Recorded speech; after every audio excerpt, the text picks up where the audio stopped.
मैं डॉक्टर अली इमाम, department of political science, DAV PG college, Siwan. आज की चर्चा का विषय है स्वतंत्रता अर्थात लिबर्टी।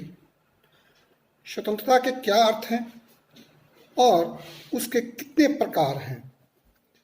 इस संबंध में मैं कहना चाहता हूं कि प्रजातंत्र के आधार स्तंभ के रूप में स्वतंत्रता का राजनीति विज्ञान में महत्वपूर्ण स्थान प्राप्त है। इसीलिए शुरू से लेकर अब तक दार्शनिकों तथा लेखकों ने स्वतंत्रता पर ध्यान दिए हैं, किंतु इसके अर्थ के संबंध में विद्वानों के बीच मतभेद पाया जाता है। कुछ लोग स्वतंत्रता का अर्थ विदेशी प्रभुत्व से आजादी के रूप में लेते हैं, जबकि समाज के कमजोर तबके के लोग स्वतंत्रता का अर्थ अभाव और भूखमरी से निजात पाने के रूप में लेते हैं। यहाँ पर हम देखेंगे कि आखिर स्वतंत्रता शब्द अंग्रेजी के लैटिन भाषा के लीबर से बना है, जिसका अर्थ बंधनों के अभाव से लगाया जाता है। इस संदर्भ में स्वतंत्रता का अर्थ व्यक्ति की स्वतंत्रता से लगाया जाता है, जिस पर किसी प्रकार का बंधन न हो। एक व्यक्ति जो कुछ करना चाहता है वैसा करने के लिए उस पर किसी प्रकार का बंधन न हो। Liberty means freedom of a person to do whatever he likes without any restraint. स्वतंत्रता के इसी अर्थ को ध्यान में रखते हुए सीले जैसे विद्वानों ने कहा है कि स्वतंत्रता अति शासन का प्रतिकूल है। ऐसे विद्वान व्यक्ति को सभ्य मानते हैं और वो उनका ये सोच है कि व्यक्ति हमेशा अच्छा ही काम करेगा। ऐसी परिस्थिति में व्यक्ति के स्वतंत्रता पर किसी तरह का प्रतिबंध नहीं लगाया जाना चाहिए। अगर किसी तरह का प्रतिबंध राज्य के द्वारा, समाज के द्वारा लगाया जाता है तो व्यक्ति की स्वतंत्रता कम होगी, खत्म होगी और उस व्यक्ति का व्यक्तित्व का विकास नहीं हो पाएगा। छात्रों, किंतु किसी सभ्य समाज में स्वतंत्रता का उपर्युक्त अर्थ न व्यवहारिक है न वांछनीय है। स्वतंत्रता सबके लिए हो सके, इसके लिए यह आवश्यक है कि व्यक्तिगत स्वतंत्रता पर कुछ प्रतिबंध लगाए जा सकते हैं, परंतु ये प्रतिबंध विवेकपूर्ण, उचित तथा सामाजिक कल्याण को बढ़ावा देने वाला हो। यदि व्यक्ति ऐसा कुछ काम करता है जिससे समाज या दूसरे लोगों की स्वतंत्रता खतरे में पड़ती हो, तो ऐसी स्थिति में निश्चित रूप से उस व्यक्ति के स्वतंत्रता पर प्रतिबंध लगाए जा सकते हैं। संक्षेप में, स्वतंत्रता का अर्थ सभी प्रकार के बंधनों का अभाव नहीं है, बल्कि उसका अर्थ विवेकपूर्ण प्रतिबंधों के स्थान पर अर्थात अविवेक प्रतिबंधों के स्थान पर विवेकपूर्ण प्रतिबंधों से लगाया जाता है। यही स्वतंत्रता का नकारात्मक अर्थ है। स्वतंत्रता का नकारात्मक अर्थ प्रस्तुत करने वालों में John Locke, Adam Smith, Thomas pen, Spencer तथा जेम्स मिल का नाम प्रमुख है। ये विद्वान राज्य के कार्यों को बहुत सीमित अथवा केवल नकारात्मक कार्यों तक सीमित रखना चाहते हैं, क्योंकि इनके विचार में राज्य का हस्तक्षेप जितना अधिक होगा व्यक्ति की स्वतंत्रता उतना कम हो जाएगी। कुछ ऐसे भी विद्वान हैं जो स्वतंत्रता के सकारात्मक पहलू पर जोर देते हैं। ऐसे विद्वानों में गेटल का नाम भी आता है। गेटल के शब्दों में सच्ची स्वतंत्रता उन वस्तुओं के करने तथा आनंद प्राप्त करने की सकारात्मक शक्ति है जो करने तथा उपभोग करने के योग्य हो। छात्रों, सकारात्मक स्वतंत्रता की स्पष्ट परिभाषा देते हुए लास्की ने कहा है कि स्वतंत्रता उस वातावरण को बनाए रखने से है जिसमें मनुष्य को अपने सर्वोत्तम को प्रस्तुत करने का अवसर हो। सकारात्मक स्वतंत्रता के प्रमुख समर्थक हीगेल, बोसांके, बार्कर, लास्की, मैकफर्सन आदि विद्वान हैं। चूंकि प्रत्येक व्यक्ति स्वतंत्रता चाहता है, इसलिए यह आवश्यक है कि उसे अन्य व्यक्तियों की स्वतंत्रता को समाप्त या हनन करने का अधिकार न दिया जाए। दूसरे शब्दों में, प्रत्येक व्यक्ति उचित बंधनों में रहकर वे कार्य करे जो उसके व्यक्तित्व के विकास के लिए परम आवश्यक हो। छात्रों, यहाँ पर मैं ध्यान दिलाना चाहता हूँ कि भारतीय संविधान के भाग 3 में मौलिक अधिकारों की चर्चा की गई है और इसी मौलिक अधिकारों में 19 से 22 तक व्यक्ति की स्वतंत्रता का उल्लेख किया गया है। छात्रों, अब हम देखेंगे कि स्वतंत्रता के कितने प्रकार होते हैं। मैकाइवर के अनुसार स्वतंत्रता अपने आप में एक नहीं अनेक है।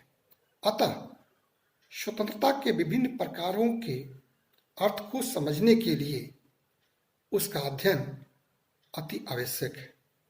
सर्वप्रथम स्वतंत्रता के प्रकार के रूप में प्राकृतिक स्वतंत्रता को लेते हैं। प्राकृतिक स्वतंत्रता मुख्य रूप से रूस से संबद्ध है। रूसो फ्रांस का मशहूर दार्शनिक था। उसके अनुसार सामाजिक रीति रिवाजों से पूर्णतः मुक्ति को ही प्राकृतिक स्वतंत्रता कहते हैं। लेकिन इस प्राकृतिक स्वतंत्रता का उपभोग मनुष्य प्राकृतिक अवस्था या राज्य या सभ्य समाज की स्थापना के पूर्व करता था। राज्य की स्थापना के बाद मनुष्य की स्वतंत्रता में कटौती हो गई। इसीलिए रूसो ने कहा कि मनुष्य स्वतंत्र पैदा हुआ है, किंतु हम उसे बंधनों में पाते हैं। अर्थात man is born free and we find him everywhere in chains. साधारण शब्दों में राज्य ने लोगों की प्राकृतिक स्वतंत्रता में कटौती कर दी। प्राकृतिक स्वतंत्रता की अवधारणा भ्रामक है। यदि राज्य की स्थापना के पूर्व यदि किसी प्रकार की स्वतंत्रता रही होगी तो भी वह स्वतंत्रता केवल शक्तिशालियों की स्वतंत्रता रही होगी। लेकिन इस अवधारणा का महत्व यह है कि स्वतंत्रता मनुष्य की प्रकृति में निहित है और उसके अभाव में वह अपने व्यक्तित्व का विकास नहीं कर सकता है। स्वतंत्रता का दूसरा प्रकार नागरिक स्वतंत्रता है, जिसे सिविल लिबर्टी भी कहते हैं। समाज का सदस्य होने के नाते जिस व्यक्ति जिस स्वतंत्रता का उपभोग करता है उसे नागरिक स्वतंत्रता या सिविल लिबर्टी कहते हैं। इसका अर्थ व्यक्ति की उस निजी स्वतंत्रता से लगाया जाता है जो राज्य के हस्तक्षेप से बाहर उसे प्राप्त होती है। व्यक्ति की इस प्रकार की स्वतंत्रता में निजी जीवन की सुरक्षा, स्वामित्व कानून के समक्ष समानता, स्वास्थ्य, बौद्धिक विचारों की अभिव्यक्ति की स्वतंत्रता, दूसरे व्यक्तियों से संबंध बनाने आदि से संबंधित है। उपर्युक्त स्वतंत्रताओं पर नियंत्रण रखने का अधिकार प्रायः राज्य को नहीं है। इस स्वतंत्रताओं और एवं अधिकारों की व्यवस्था प्रायः दुनिया के सारे देशों के संविधानों में पाई जाती है। नागरिक स्वतंत्रता किसी भी राज्य में रहने वाले नागरिक तथा विदेशी सभी को प्राप्त है। इस स्वतंत्रता के संबंध में नागरिकों और विदेशियों के बीच किसी प्रकार का भेदभाव नहीं किया जा सकता है। स्वतंत्रता का तीसरा रूप राजनीतिक स्वतंत्रता है। राजनीतिक स्वतंत्रता केवल नागरिकों अर्थात सिटीजन्स को उपलब्ध होता है। यह राजनीतिक स्वतंत्रता नागरिकों को राज्य के कार्यों में सक्रिय रूप से भाग लेने का अवसर प्रदान करता है। कभी कभी राजनीतिक स्वतंत्रता को प्रजातंत्र का पर्यायवाची के रूप में इस्तेमाल किया जाता है, क्योंकि लोकतंत्र तभी अर्थपूर्ण हो सकता है जब जनता को राजनीतिक क्रियाकलापों में भाग लेने का अवसर प्राप्त हो। राजनीतिक स्वतंत्रता अपने आप वोट देने का अधिकार, अर्थात राजनीतिक स्वतंत्रता में वोट देने का अधिकार, चुनाव लड़ने का अधिकार, सरकारी पद प्राप्त करने का अधिकार तथा सरकारी नीतियों एवं कार्यक्रमों की आलोचना करने का अधिकार के रूप में व्यक्त करती है। किंतु राजनीतिक स्वतंत्रता के इस्तेमाल के लिए शिक्षित जनता तथा प्रेस की आज़ादी जैसे कुछ दशाओं का होना आवश्यक है। शिक्षा व्यक्ति के व्यक्तित्व को इस प्रकार विकसित करती है कि वह देश के समक्ष उपस्थित समस्याओं के समाधान में रुचि ले सके तथा उन्हें सही दिशा में समझ सके।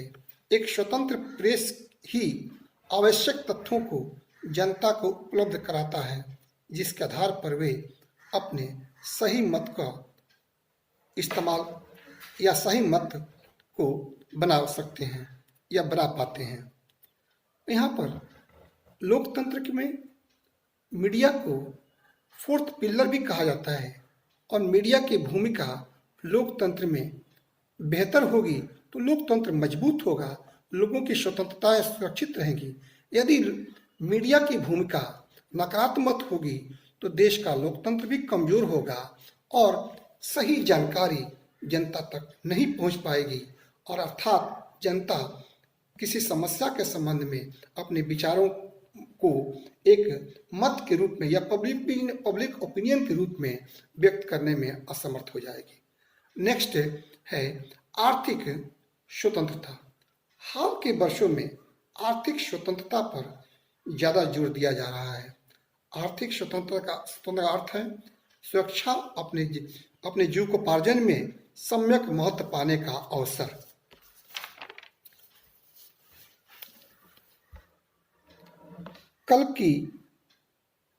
लास्की कहता है कि लगातार बेकारी के भय तथा अपर्याप्तता से मुझे मुक्त होना चाहिए। लास्की ये भी कहता है, I have no right to take cake when your neighbour is compelled to go without bread. यह अनुभव किया जा रहा है कि जिस व्यक्ति के पास आर्थिक शक्ति है वही वास्तविक नागरिक तथा राजनीतिक स्वतंत्रता का आनंद उठा सकता है।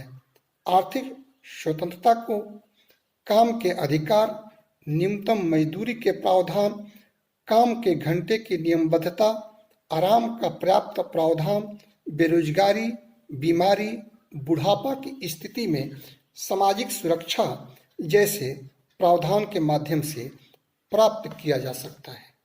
छात्रों, स्वतंत्रता का अंतिम प्रकार राष्ट्रीय स्वतंत्रता है। राष्ट्रीय स्वतंत्रता का अर्थ है राष्ट्र की स्वतंत्रता से लगाया जाता है। जहाँ कहीं भी राष्ट्रीय स्वतंत्रता का अस्तित्व है, वहाँ उसका अर्थ है राष्ट्र आंतरिक और बाह्य रूप से स्वतंत्र है।